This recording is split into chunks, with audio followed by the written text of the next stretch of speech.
বাচ্চা ভাই কোনটা চোর ধরা তালা বলতে পারবেন? তালা আবার চোর ধরে কেন? আজকে তালা চোর ধরবে ভাই, 1 সেকেন্ডে চোর ধরবে আজকে। ধর মিয়া, কেমনে ভাই, সম্ভব? এই ধরনের তালা আগে দেখছেন, বাইকে হ্যাঁ। লাগায়, গাড়িতে লাগায়, পরে দেখা যায় আপনি এই ধরনের তালা কাইটা বাইক নিয়ে যায়। হ্যাঁ আজকে এমন এক তালা নিয়ে আসছে যেটা 1 সেকেন্ডে চোর ধরবে। এই যে তালাটা হ্যাঁ, জাস্ট আমরা এটা ঘুরে দেবো। হ্যাঁ, এই যে ঘুরে একটা সাউন্ড হয়েছে, টাস করে একটা আওয়াজ এটা হচ্ছে। লক, তালাটা আমরা খুলে নিলাম। হ্যাঁ, এখন হালকা বাড়ি দিলাম, সিগন্যাল দিল। যখন এটা জোরে বাড়ি দিলাম, সিগন্যাল দেবে। ওরে বাবা, তো হাওমাও করে কাঁদতেছে। ভাই এটা যখন সিগন্যাল দেবে তখন চোরে বা চুরি করবে, এটা দূরে কাজ, সে খুঁজে পালাইবো ভাই।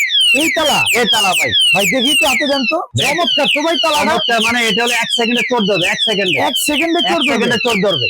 অসাধারণ তো ভাই। এরকম একটা তালা যদি আপনার বাইকে লাগান, ঘরের দরজা লাগান, গরুর খামারে লাগান, ঠিক আছে, তাহলে চোর কখন চুরি করতে পারবে না। সে যখন এটা ভাঙার চেষ্টা করবে বা কাটার চেষ্টা করবে, সাথে সাথে এটা সিগন্যাল দিবে এবং চোরে দৌড়ায় ফালাইবো ভাই। এটার দাম থাকবে আজকে ডিসকাউন্ট মাত্র 650 টাকা। 650 একটা টাকা। নিলে 650 টাকা। জি, এই দেখেন লকটা খুলে ফেলালাম। আবার যখন আচ্ছা। নরমাল তালা হিসেবে ইউজ করবেন, হ্যাঁ, এটা জাস্ট লকটা ঘুরে দিয়ে লাগাই দিবেন। এখন সারাদিন বাইরে সিগন্যাল দিবে না, আচ্ছা, একটা শুধু কিনলে লকটা কত? ঘুরে দিন। একটা নিলে 650, হ্যাঁ, দুইটা নিলে 1300, আচ্ছা, আর তিনটা যদি নেন ডেলিভারি ফ্রি থাকবে। একটা বা দুইটা নিলে ডেলিভারি চার্জটা যোগ হবে। ওকে। তিনটা নিলে delivery চমৎকার free এই থাকবে। চোর ধরার তালা কিন্তু পেয়ে যাবেন মুক্তার এন্টারপ্রাইজে। ভাই তালার সাথে কি কি ভাই দিতেছে? তালার সাথে থাকবে এরকম 3টা চাবি থাকবে, আচ্ছা। এবং 6টা ব্যাটারি লাগানো আছে, 6টা এক্সট্রা ব্যাটারি দেওয়া থাকবে, ঠিক আছে। ওকে।